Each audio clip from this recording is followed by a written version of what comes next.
Elin electronics 1982 में कोलकाता पश्चिम बंगाल से इस कंपनी की शुरुआत हुई थी और अग्रणी इलेक्ट्रॉनिक्स मैन्युफैक्चरर्स जो हैं उनको ये सर्विसेज देने का काम करते हैं। उसका नाम है ईएमएस। ये जो है सारे इक्विपमेंट्स और एंड टू एंड प्रोडक्ट्स बनाने का काम करते हैं। जैसे कि देश में लाइट्स, पंखे, छोटे किचन अप्लायंसेस बनाने वाली जो कंपनियां हैं उनके लिए जो इक्विपमेंट्स की ज़रूरत होती है वो ये कंपनी करती है। उनसे हम थोड़ा और विस्तार से हम मैनेजमेंट से समझेंगे उनके बिजनेस मॉडल के बारे में। उससे पहले बता दूं आपको आईपीओ की जानकारी। आज आईपीओ खुल रहा है, जाहिर सी बात है परसों बंद होगा 22 तारीख को। 30 तारीख को लिस्टिंग होगी, यानी कि इसी कैलेंडर ईयर में हो जाएगा लिस्ट। ₹5 की फेस वैल्यू वाला शेयर है। प्राइस बैंड रखा गया है 234 से ₹247 और जो सिंगल लॉट की एप्लीकेशन करना चाहते हैं वो 60 शेयरों में अप्लाई कर सकते हैं। देने होंगे आपको 14,820। मल्टीपल लॉट्स जो करना चाहें वो इस तरह से बढ़ाते चले आगे। जो इशू की साइज़ है वो है पौने 500 करोड़। उसमें से 175 करोड़ रुपए तो है नया इशू जो पैसे जाएंगे कंपनी को, और 300 करोड़ रुपए के एग्जिस्टिंग इन्वेस्टर्स हैं वो अपनी हिस्सेदारी बेचें। मार्केट कैप इस इशू प्राइस के बाद छोटा है, 1225 करोड़ रुपए के आसपास का कंपनी का। आइए मुलाकात करेंगे कंपनी के डायरेक्टर संजीव सेठिया साहब हमारे साथ कार्यक्रम में शामिल हो रहे हैं, जो 1994 से कंपनी के साथ में हैं। टेक्सास यूनिवर्सिटी ऑस्टिन से इलेक्ट्रिकल इंजीनियरिंग में आपने बैचलर ऑफ साइंस की डिग्री हासिल की है और इस पूरे सेक्टर का 27 साल से ज़्यादा का लंबा गहरा अनुभव सेठिया साहब का है। सर बहुत बहुत स्वागत है, धन्यवाद जी बिजनेस को समय देने के लिए। और आज से आपका आईपीओ खुला है, आपके आईपीओ के लिए हमारी बहुत बहुत शुभकामनाएं। सबसे पहले बताएं सर आपकी कंपनी के बारे में, क्या कुछ कामकाज है आपकी कंपनी का, किस तरह के प्रोडक्ट्स बनाती है, किस तरह की सर्विसेज देती है और किस तरह के कस्टमर्स आपके हैं? जी, तो सबसे पहले मैं अपनी कंपनी के बारे में थोड़ा सा बता देता हूँ। जो एलिन है वो हमने जो कार्य आरंभ किया था तब इलेक्ट्रॉनिक इंडस्ट्रीज ऑफ इंडिया के नाम से शुरू किया था। वहीं से उसका छोटा फॉर्म है एलिन। तो हमारे ग्राहक अगर समझना चाहते हैं एलिन का मतलब क्या है, तो एलिन वैसे तो 1982 में एलिन का नाम से स्थापित हुई थी, पर उससे पहले हमने अपना जो बिजनेस है 1969 में शुरू किया था। तो लगभग हम 53 साल पुरानी कंपनी है। और जो हमारे प्रोडक्ट्स हैं, हम लाइटिंग में हैं। हम स्मॉल अप्लायंसेस बनाते हैं जैसे iron, mixer grinder, toasters, bar blender, hair dryers, hair straighteners. इसके अलावा हम स्मॉल मोटर्स जिसको हम कहते हैं फ्रैक्शनल हॉर्स पावर मोटर्स, उसमें हम मौजूद हैं। और हमारा एक बिजनेस वर्टिकल है जो ऑटोमोटिव के बहुत ही प्रिसिजन कंपोनेंट्स बनाते हैं, शीट मेटल और प्लास्टिक कंपोनेंट्स। हमारे जो ग्राहक हैं वो विश्व के और हिंदुस्तान के लीडिंग ग्राहकों में है। जैसे लाइटिंग में हम सिग्निफाई, जो एक वक्त फिलिप्स लाइटिंग हुआ करती थी, उसको माल देते हैं। अप्लायंसेस में भी हम फिलिप्स हमारा सबसे बड़ा ग्राहक है। इसके अलावा फैंस में हम ऊषा हुआ, सिग्निफाई हुआ, इंडो एशियन, इनको माल सप्लाई करते हैं। और ऑटोमोटिव में डेंसो जैसी विख्यात कंपनी, जापानी कंपनी हमारी ग्राहक है। ओके, तो मतलब तो बेसिकली आप ये सारे प्रोडक्ट बनाते नहीं हैं, लेकिन इन जैसे पंखा बना या मिक्सर बना, राइट, जी, या कोई लाइट्स बनी, तो उनके लिए जो जो इक्विपमेंट्स की जरूरत पड़ती है वो आप बनाते हैं, करेक्ट सर?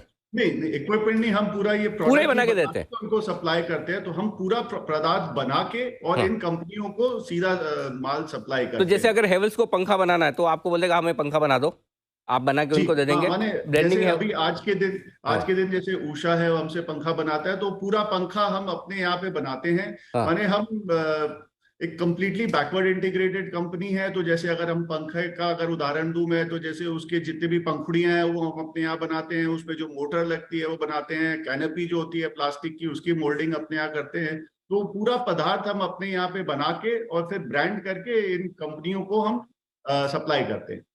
तो फिर सेठिया साहब, जब सारा काम आप ही कर रहे हैं तो कोई एलिन ब्रांड से या सेठिया ब्रांड से बना के बेच दें, वो क्यों नहीं कर रहे तो सर? देखिए हम जी। हमारा ऐसा मानना है कि एक तो जो हमारा कोर स्ट्रेंथ है जी। वो मैन्युफैक्चरिंग, पदार्थ बनाने का है। ओके। सेल्स और मार्केटिंग में एक अलग चाहिए, स्ट्रेंथ चाहिए। जी। और ये जो हमारे कस्टमर्स हैं ये हमारे साथ है ना 10 साल से 50 साल से जुड़े हैं, और यही हमारी शक्ति है। तो अगर हम अपने ब्रांड में बनाते हैं तो जो सबसे पहले जिस नींव पे हम खड़े हैं, जो हमारे कस्टमर्स है, वही हमको अपने कंपटीशन की तरह देखेंगे। तो हमारा मानना है कि हमारे जो स्ट्रेंथ है उसी पे हम लगे रहे और मार्केट और नए नए पदार्थ बना के अपने मार्केट को ग्रो करें। और ये गोइंग फॉरवर्ड यही हमारा जो स्ट्रैटेजी रहेगी ग्रोथ की, कि हम and to and B2B business में हम लगे रहें। जी। जो मेरे पास डेटा है उसके मुताबिक सेठे साहब 650 करोड़ के आसपास की सेल्स थी आपकी 2018 में। अभी 2022 के साल वाले में 1100 करोड़ के आसपास हो गई। ये 6 महीने आपने करीबन करीबन 600 करोड़ किया है। और आप कह रहे हैं कि पिछले 5 साल में 33% की सालाना दर से आपकी सेल्स बढ़ी है। जबकि आपकी कंपनी तो काफ़ी पुरानी है, 1990-92 के ज़माने से। तो 1994 से तो आप हैं, 1982 में कंपनी बनी। तो क्या सारी ग्रोथ पिछले 4-5 साल में हुई है?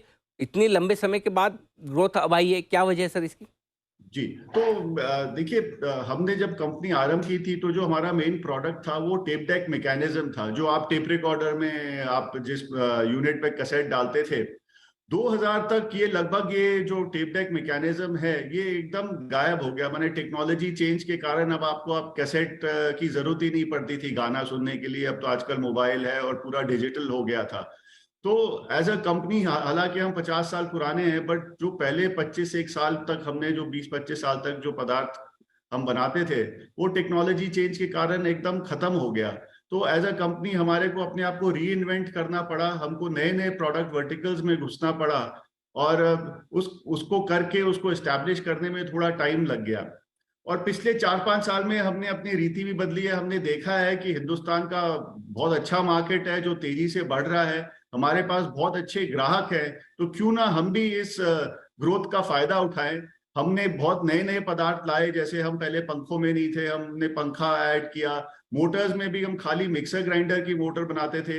अब जो है हम अलग अलग तरह की किस्मों के पंखों की मोटरें बनाते हैं। हम एयर कंडीशनिंग मोटर में घुस गए, और चिमनी मोटर्स है, ऐसे बहुत सारे मोटर्स में हमने नए नए पदार्थ डेवलप किए। इसके अलावा अप्लायंसेस में भी हमने जो पहले हमारा एक मॉडल था ओईएम का था, जिसमें हुँ, एक ग्राहक हमारे को जी, डिजाइन देता था। जी, हमने ओडीएम मॉडल अपनाया। हम अपने खुद के पदार्थ बनाते हैं, डिजाइन करते हैं, और फिर हम ग्राहक को जाके बोलते हैं कि ये पदार्थ अच्छी गुणवत्ता का पदार्थ है, आप इसे क्यों नहीं अच्छा, बेचते। तो ओके, इस तरह करके हमने अपने जो ग्रोथ स्ट्रेटेजीज में कुछ चेंजेस की है। मेल एक पर्सनल ग्रूमिंग सेक्शन भाग है, उसमें भी हमने बहुत सारे नए पदार्थ लाए। तो बेसिकली थोड़ा सा जी, स्ट्रैटेजी चेंज किया है। हमने भी देखा है कि मार्केट अच्छा है, ग्राहक अच्छे हैं, तो क्यों ना हम भी ग्रो करें। जी। तो लास्ट 4-5 साल में आप देख रहे हैं कि उसका तो नतीजा है कि सेठे अब साहब, अच्छा ग्रो। क्या ये अंबर, डिक्सन, पीजी इलेक्ट्रोप्लास्ट ये जो कंपनियां हैं ऑलरेडी लिस्टेड, ये आपके जैसी मिला-जुला कारोबार करने वाली कंपनियां उनके साथ आप कंपेयर कर सकते हैं?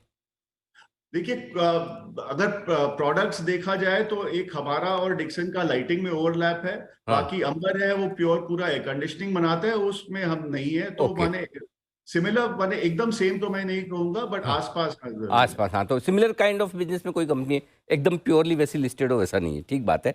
अच्छा, अब आप चूँकि खुद बना के बेचते हैं, अपनी ब्रांड मार्केटिंग वगैरह कुछ नहीं करनी है, तो अब ये बताइए जिन लोगों के लिए आप बनाते हैं, उनके साथ आपका सिस्टम कैसा है, टाई अप कैसा है कि भई ये पंखा मैंने बनाया है, इसकी कॉस्ट ये है, ले लो। या फिर वो कहते हैं कि भई जो पंखे की कॉस्ट आपकी है, वो मुझे बता दो, आपका मार्जिन उस पे कितना आपको प्रॉफ़िट जोड़ना है, तो वो कॉस्ट प्लस पे आप जाते हैं या जो कमोडिटीज़ के भाव ये ऊपर-नीचे होते हैं सारे कॉपर के, इसके, उसके, वो हम्म। रिस्क कंपनी की रहती है? नहीं, देखिए, हमारा जो मॉडल है उनके साथ वो कॉस्ट प्लस का है। ओके, हम बेसिकली जो बिल ऑफ मटेरियल है वो कस्टमर के हिस्से में जाता है। तो कोई भी कमोडिटी में जैसे फ्लक्चुएशन आता है प्राइस का, तो वो हम उसको पास ऑन करते हैं। और ये इसी कारण है, अगर आप हम देखेंगे कि हमारे जो मार्जिन है वो पिछले कई वर्षों तक में भी एक दशम डिकेड तक भी आप देखेंगे तो हमने अपने मार्जिन मेंटेन किए हैं, क्योंकि हम ये कॉस्ट प्लस मॉडल पे काम तो करते सर हैं। ये जो हिस्सेदारी बेच रहे हैं आईपीओ में, ऑफर फॉर सेल में 300 करोड़ के आसपास, वो क्या प्रोमोटर्स बेच रहे हैं या कोई प्राइवेट इक्विटी इन्वेस्टर्स है? नहीं, वो प्रमोटर्स ही हैं, कोई प्राइवेट तो इक्विटी सर फिर इन्वेस्टर। आपकी तो 33% ही रह जाएगी, कम नहीं हो जाएगी? बहुत कंफर्टेबल है आप? नहीं, देखिए, ऐसे नहीं। एक्चुअली क्या है, अगर हुँ, आप पूरा देखें तो जो सेठिया परिवार है जी, वो लगभग 95% होल्डिंग सेठिया परिवार के पास है। और इन्हीं में से कुछ, based on the legal advice we got, some कुछ कुछ लोगों को हमने प्रमोटर डिफाइन किया है। तो एज अ फैमिली फिर भी होल्डिंग जो है वो 50% के ऊपर ही रहेगी। पोस्ट आईपीओ लगभग 57-58% के आसपास रहेगी। अच्छा तो सर एक उसमें हमारे को कोई वैसे डर की बात ठीक नहीं है। बात है। अच्छा एक और चीज़ बताएँ सर, आपकी कंपनी ये पीएलआई स्कीम्स में एलिजिबल होती है या उसका कोई फ़ायदा आप ले रहे हैं या लेने वाले हैं?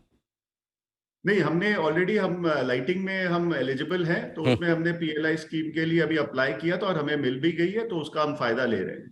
अच्छा, सर कैश फ्लोज आपके जो थोड़े से वित्त वर्ष 2021 में free cash flow negative side पर रहे हैं, क्या कुछ कैपेक्स वगैरह हैं या क्या वजह है? क्योंकि कहीं कहीं हम ये भी देख रहे हैं कि डेट और आपके जो रिसीवेबल्स है वो थोड़े बढ़ रहे हैं, तो जरा कैश फ्लो के बारे में समझाएं। देखिए, हम हिस्टोरिकली हमारा कैश फ्लो हमेशा पॉजिटिव रहा है। एक साल बेसिकली जो कोविड साल था, क्योंकि आपको ध्यान होगा कि फैक्ट्रियां अप्रैल में हिंदुस्तान में सब कुछ एक तरह से बंद हो गया था, सारी फैक्ट्रियां बंद हो गई थी, तो उस साल कुछ जो रिसीवेबल्स थे वो थोड़ा डिले हो गए, नहीं आ पाया। बट अब हमारा कैश फ्लो वापस पॉजिटिव है। और केपेक्स भी, हाँ, कंपनी क्योंकि अब हमारे ग्रोथ प्लान्स हैं, हम इन्वेस्ट कर रहे हैं। पिछले 2 साल में हमने बहुत अच्छी रकम इन्वेस्ट की है कि क्यों, सो दैट कि हम आगे जो एक बहुत तेज रफ्तार में ग्रो करते जाएं। बट मैं आपको आश्वासन दिलाना चाहूंगा कि हमारा कैश फ्लो जो है बस हमेशा पॉजिटिव रहा। एक साल कोविड के कारण एक जरूर ब्लिप आया तो था, ठीक बट है अब सर, कोविड में तो खैर सबका ही सिचुएशन खराब था, तो वो तो ठीक बात है। बाकी पॉजिटिव कैश फ्लो है, ये अच्छी बात है। सेठी साहब, धन्यवाद आपका समय देने के लिए। आपने कंपनी का बिजनेस मॉडल बहुत अच्छे से समझाया हमारे दर्शकों को, और आगे आपकी जो योजना है उसके बारे में बताया। आपका आईपीओ आज से खुला है, हमारी शुभकामनाएं आपकी। बहुत बहुत धन्यवाद जी। जी, थैंक यू। बहुत बहुत धन्यवाद। तो ये थे आपके लिए संजीव सेठिया साहब, डायरेक्टर एलिन इलेक्ट्रॉनिक्स के।